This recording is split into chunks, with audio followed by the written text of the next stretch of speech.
Well, I guess it is live. Good afternoon, everyone. I should say good evening to all of you. My name is Prince. I'm a registered migration agent from Aussizz Group, based in Brisbane. We were supposed to start this session 10 minutes before, but due to some technical difficulties, we were not able to join the session on time. So my apology for that. I'll wait for a few more people to join the session before we get started.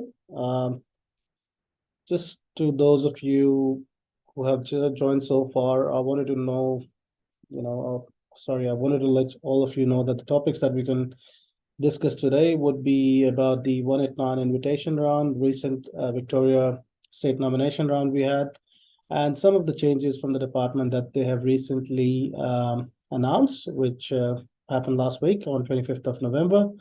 I'll be discussing or covering up those topics as well. And as you all know, every Fridays we have got the session Ask Aussies, where you can come up with any questions that you have in your mind or related to your particular case. Or if you wanted to know more in depth about the migration industry or education as well, what's happening in Australia regarding migration or education both. Aussizz Group or migration agents have taken initiative to bring all these information to you guys, so you are up to date and get benefit from these sessions. So just bear with me for a minute before I start the information and share the information.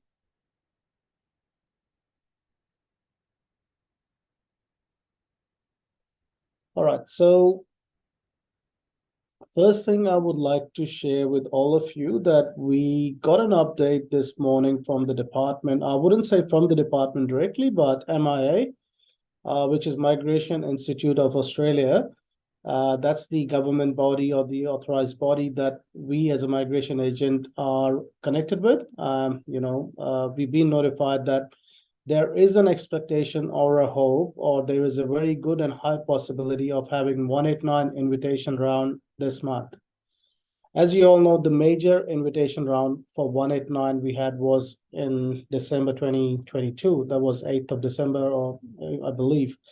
We had a small invitation round in May this year, where obviously department invited the applicants from health sector as well as other targeted areas, but not many applicants were, lucky enough to get the invitation in May invitation round for 189 that happened this year. So all of those applicants have been waiting desperately for 189 invitations since December last year, and who missed out in May. There is a good possibility for you guys to get an invitation, which may happen probably in the next couple of weeks. Most likely it will be happening in the next couple of weeks, but that's for sure it's happening before Christmas. So department is not going to wait till 2024. They are going to run this invitation round. It wouldn't be a huge invitation round that what we had last year in 2022. But it would be a decent number of, and there would be a decent number of invitations issued to the applicants who have lodged their expression of interest. So if you are one of those applicants who haven't lodged your expression of interest yet, I would highly recommend to lodge your expression of interest as soon as possible for 189. Anything you have over 65 points, obviously, that will be beneficial to you. But I would highly recommend to all of you to at least take an opportunity and apply for the expression of interest. Now, apart from that, I'm going to come to the Victoria State nomination round as well. But apart from that, what I wanted to share was some of the changes that recently department announced. So one of the major change was on 25th of November. So any of you, or if you know someone who was on a 482 visa or 457 visa, which both comes under employer-sponsored visa category. If any of these two visas you were holding back in the days prior to 25th of November, the requirement was that you must have worked in the profession for minimum 3 years to apply for permanent residency with the employer. That could be 186 visa, but you were only eligible to apply for 186 visa if your occupation was on the long-term list.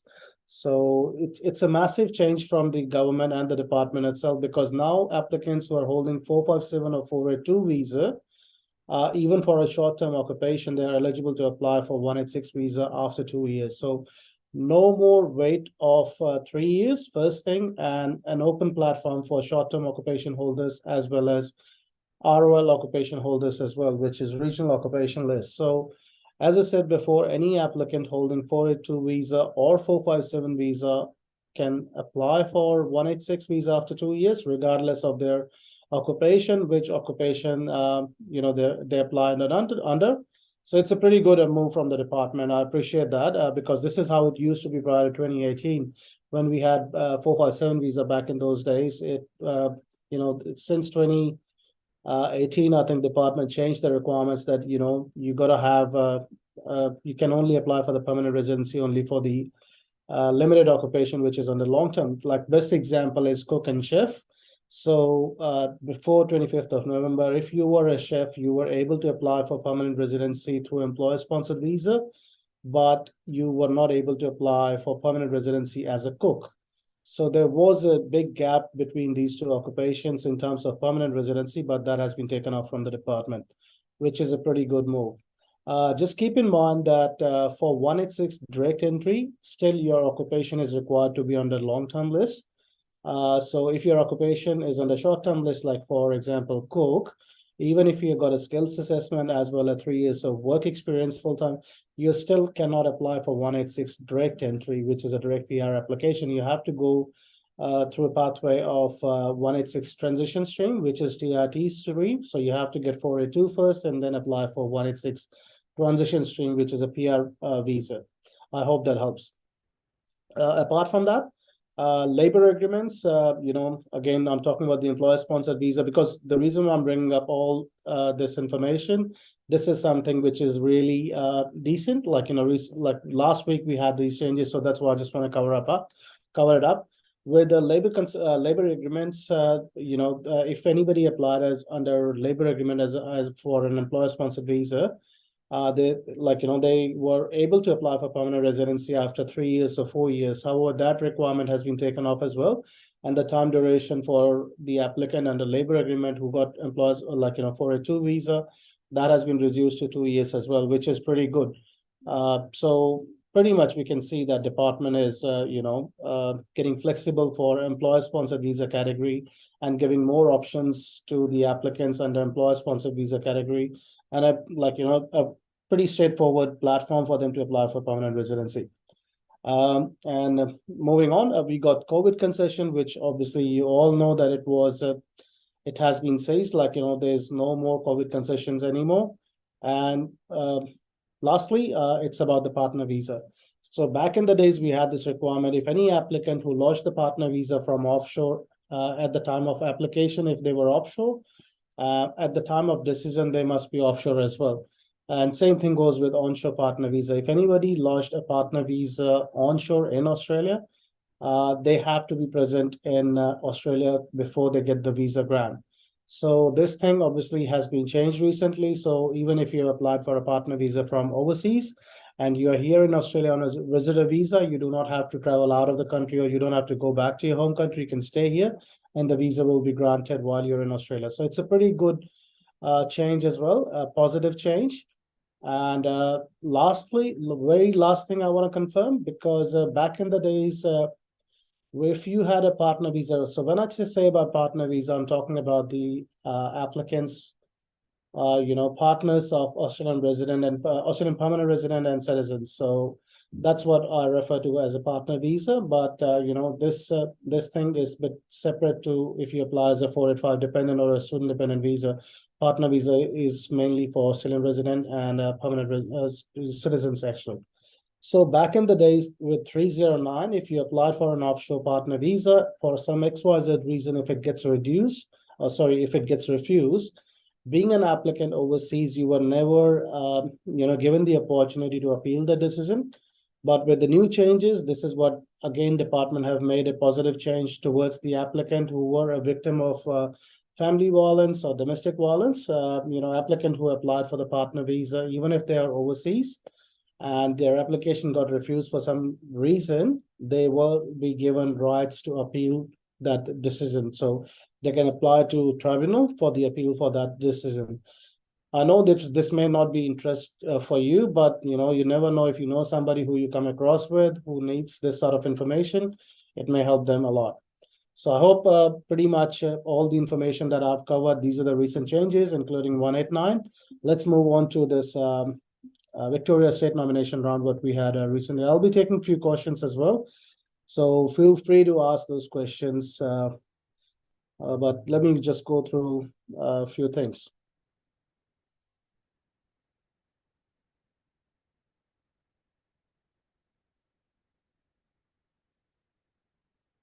Okay, well, before I start the Victoria State nomination, let me just go through a quick couple of questions. I've got one question from Viranga. Having more than 2 years of full-time experience as a head chef in Greater Adelaide, how's the possibility of 190 invitation through graduation string with 70 points? Already applied ROI a month ago, but still waiting. Okay, well, Viranga, you have a pretty good chance if you got 3 years of full-time experience in Adelaide itself. There's a good chance, but for 190, 70 points, obviously you are at the lower end or lower bracket. If you can try to increase 5 more points, that would be definitely, that will definitely help your chances to get 190 invitation. But even with 70 points, we have had some cases, if I'm not wrong, in last financial year, we received invitation for 190 with 70 points as a chef. So I would recommend if you can, just try to increase your points or probably wait a bit. And I'm quite confident there's an opportunity for you to get the invitation soon. Right. So Jarek is asking, do they grant student visa even if the course is delivered online? Look, that depends, Jarek. If the course is delivered online, depending if you're in Australia, obviously you need a student visa to study that course. But if you are watching this or if you're studying this course online, some universities may allow you to study online and you don't need a student visa. That depends on the university and the course you wanted to study. What's the duration of the course, what's the delivery method of the course as well. So as I said, if you're in Australia wants to study online, yes, you still need a student visa, but overseas, depending on the university, what course it is. Saad is asking, will engineering and IT be invited for 189 visa? Definitely, yes, Saad. This is what we are anticipating and expecting from the department. You would know this thing for a fact that we had the invitation round in May this year, May 2022, May 2023, where we had targeted sector invitations from the department. It wasn't for, the other occupation. Majority of the nurses or health sector occupations were invited in May. But IT engineers, obviously missed out on a big time. So we are hoping and, wishing that, we get a decent invitation round in next couple of weeks, and hopefully IT and engineers gets invited. Wish you all the best. All right, so moving on, I've got from other, Karthika Singh is asking, have applied partner visa 309 in April 2023, still awaiting decision, is processing time 10 months.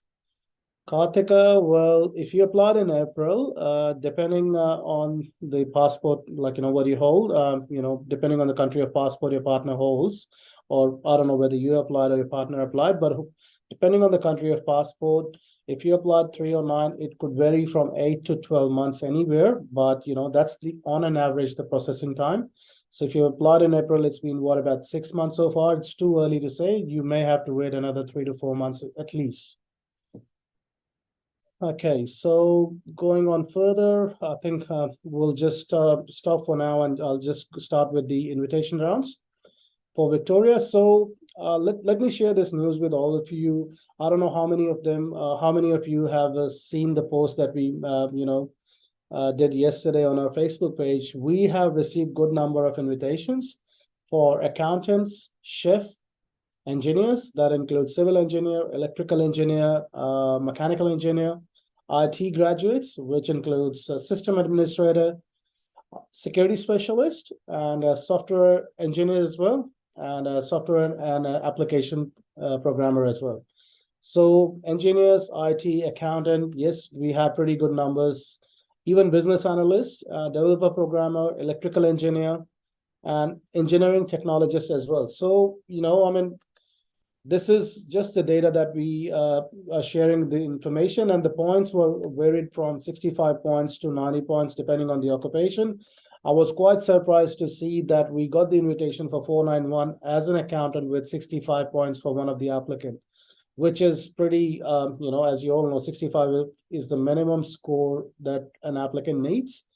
65 as an accountant for 491, yes, we received it. The maximum points applicant for accountant that we received the invitation was 90 points. And for civil engineer, we had the variation from 70 points to 90 points. And for mechanical engineer, again, 75 to 90 points. That's the range. I would say that's the points criteria for the applicant, what we had. Security specialist, I would say it varied from 75 points to 100 points. So we had applicants with 75 or 85 points, as well as 100 points for security specialist invitation that we received. Software engineer around 75 or 90 points. I wouldn't say 75. I didn't see anything with 75 points. Mainly it was 80 points to 90 points. And business analyst, it varied from 85 to 105 points. So 85 points, 90 points, 95 points. Yes, we received all these invitations. Last thing I want to mention about the engineering technologists, the invitation we received was for 190 with 90 points. And these are all onshore candidates. So we didn't receive much for offshore candidates. This is mainly for onshore candidates. For 190, yes, ICT security specialist, we received with one of the applicant for 190, we received with 75 points. So that's good that we had this, happy news from not happy news, I would say. A successful round from the Victorian state government in regards to the invitation to the applicants. I wish you all the best to all those who received the invitation and, were lucky enough to receive the invitation and apply for permanent residency very soon. And all the best to guys who are waiting for the invitation. Hope you crack some invitation in the next couple of months. So, yeah, as I said, there is a good opportunity for anybody out there to receive the invitation now. Things are getting a bit better in terms of invitation, as well as the, state government getting a bit relaxed to invite the applicants. Now, let me just see a couple of questions. Actually, I want to cover up one more thing, which I forgot to share before. A lot of applicants have been asking that, okay, well, a friend of mine, let's say, for example, somebody had 90 points as an accountant, and somebody sitting at 75 points got the invitation for 491 or 190, regardless. Now, there has been a lot of applicants with more or higher points. They missed out the invitation, whereas applicants with less points, they got the invitation. What's the reason behind this? What's the hierarchy? What's the criteria? So we have recently had a conversation with the Victorian State Nomination Government, a team as well, where we discussed about the requirements, what exactly you're looking for. So what we have been advised that applicants with the skilled partners, so mainly applicant with skilled partners. So what it means that if you're claiming points for your partner's skills assessment, as well as English, those applicants are preferred first as compared to applicants' point structure. So you need to understand what's the reason behind it. Because there is a limited quota to all the states and territories, they want to utilize that quota in the best possible manner so they can have skilled applicants within that particular state. So Victoria, this year, it's not just the points they're looking at. They are mainly looking for, if they were to issue an invitation to a couple, they will see what's the skills the person has, like a partner has got it. Is it like, are they claiming points for the skills assessment? Let me give you an example. For example, I'm an accountant and my partner, she doesn't have any skills and I'm sitting at 80 points. Whereas I've got another applicant, he's got a partner with 80 points as well, but he's claiming 10 points from his partner and I'm claiming 10 points being single. So department were to issue one invitation, either it's to, when I say department, Victorian State Nomination Government, so either it was issued to me, it'll be issued to me, or it'll be issued to the other person who's claiming 10 points from partner skills. So the chances of other person who's got a skilled partner are much higher as compared to me claiming the 80 points as a single applicant. As I said, all the states and territories are preferring to have applicants with skills, right? So this is where Victoria is following this approach that they want to have applicants with a skill. And that's why they consider the partner with a skilled partner rather than, applicant with higher points. I'm not saying they do not consider higher points, they do, but at the same time, they want to consider whether the applicant is claiming single points or they're claiming partner points or not. I hope that helps. All right, so let me just quickly take a couple of questions. Okay. So department has refused my 500 visa onshore, pointing the info provided in 600. Business registration authenticity that it does not have online present. Now it has, will this save me in 80? Hang on, department has refused my 500 onshore, pointing the info provided in 600 business registration, and now it does not have any online. Now it has, will the, I mean, definitely, Muhammad Junaid, if you did not have enough evidence at that point of time when you lodged your 600 and the department refused that application on the basis of, you did not have any information. I mean, you can provide that information to the tribunal, and there's a very good chance that, if all the documents and enough evidence you have to prove it is genuine and authentic, there's a very good chance you will win at AAT. Vinit Sawan, can we claim points for 2-year deducted inexperience before deemed date in ACS for Victoria 190? I have education related to a nominated occupation. Not claiming 2 years, it result in 5 lost points. Can we claim points of 2 years deducted in experience? Okay, so Vinith, first of all, I'm not sure this. So you're talking about the 2 years deducted experience. So this 2 years, is it overseas or onshore? If they deducted it overseas, regardless, you can't claim because you need minimum 3 years to claim 5 points from overseas. So even if they deducted 2 years, depending how many points you got altogether, but if your occupation, nominated occupation, and you had a relevant qualification, my answer is yes, you can go ahead and claim points to the deducted experience from ACS. But without looking at the skill assessment outcome and all, I would, in my opinion, yes, you can claim it. But depending how it is, how it has been deducted, how many years of experience you have, I would strongly recommend to seek a professional advice as well, see a migration agent face-to-face before going ahead. But in a nutshell, most likely, yes, the answer would be yes. Abdul is asking, I plan to join my sorry, my screen is, hang on. Sorry, I mean, when Chintan Patel is asking when we can resign from occupational job for 491. I have lodged 491 visa. Chintan, first of all, it depends which state we are talking about, my friend, because all the states have got different requirements. So depending which state you are in, I mean, if the state doesn't have any requirement for you to be working in that nominated occupation, you're free to go. But just for example, in Queensland, yeah. So, I mean, when you ask the question to all my friends out there who's watching this video, ask a proper question with information in it. Do not just type single information and expect the right answer in a straight go. So obviously you're writing 3 different questions at the same time. If you would have written everything in one go, I would have given the right answer. So if it's in Queensland, yes, you signed up for a 12-month contract or a 6-month job offer contract, depending which time frame you applied under. Whatever the job contract was submitted to the state nomination, you're bound with the employer. I wouldn't say bound. It's highly recommended to continue your employment till that time. That employment and contract that was submitted to the state government was in place. Do not leave your job before that date. I hope that helps. All right, so I've got business podcast Nepal. Hi there. How long is the waiting time for 485 replacement stream? Usually it's about 2 to 3 months, I would say. We have had a good successful outcome in a couple of months, but on an average, I would say 2 to 3 months of time. That would be good enough. All right, so let me.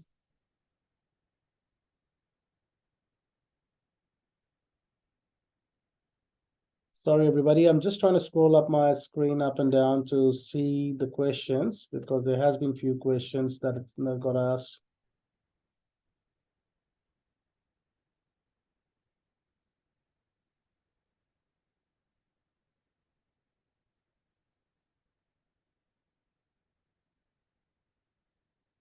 All right, Saad, you're asking the same question again, my friend. I think I did answer that. There is a good chance and a possibility that engineers and IT graduates will receive the invitation.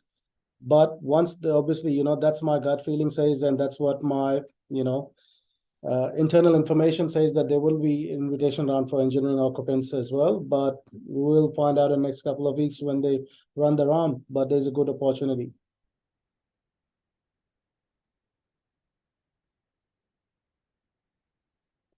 All right, guys. So if anybody else has got any question, please feel free to ask. Anything that what we discuss is something that you're not sure of, or if you want to know more about it, happy to answer that. But in short, what I would say going forward, things may be a bit promising. We have had tough years so far, where we did not see much invitation rounds happening from the state or the federal government either. For 189 or 190 or 491, but I feel going forward it's getting a bit promising, and hopefully we are seeing looking forward to a lot of numbers of invitation coming in for 189, 190, and 491 as well. For those of you who have applied for 190 or who have applied for 491, if you want to look for an option and if you're waiting for the visa to be granted, just keep an eye on a 482 visa category or a 186 direct entry category. So the reason why I'm saying 186 direct entry, a lot of applicants I've seen in the past who have applied for 491 visa as a shift, they already had a experience for a couple of years, but while they're waiting on the visa for 491 grant, they had 1 or 2 years of experience, probably one more year of experience that makes them eligible to apply for 186 visa under direct entry stream. So if you are one of those applicants with a different occupation and long-term list, and if you got 3 years of experience, applied for 491 visa, waiting for the outcome, I would strongly recommend to lodge your nomination and visa before your 491 gets granted. So at least you have this opportunity to be a permanent resident when that 186 visa is granted. Even if your 491 gets, granted, there is an opportunity for you to become a 186 visa grant permanent resident. There's an opportunity for you to be a permanent resident through 186 visa grant. So I guess that's pretty much it. This is all what I wanted to cover. I'll quickly have a look if I can find something else, some other questions that I can see on the screen.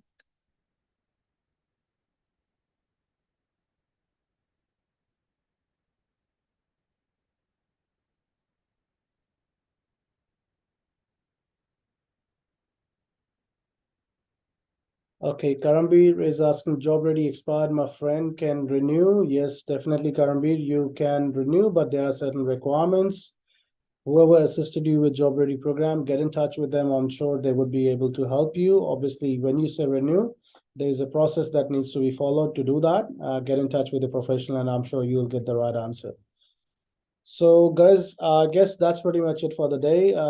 Wish you all the best as we discuss about the invitation round. Hopefully, I'll see many visa grants coming through in next few months. 2024 would be a happy year for all of you guys to get new invitations and visa categories as well. Guys, I wish you all the best once again. Enjoy your day and stay tuned with us. Hopefully next Friday, one of the other migration agent will be coming up with a different topic, or if there's any update in the meantime. And just be ready with the questions, and we would be happy to help you when we are joining online back again.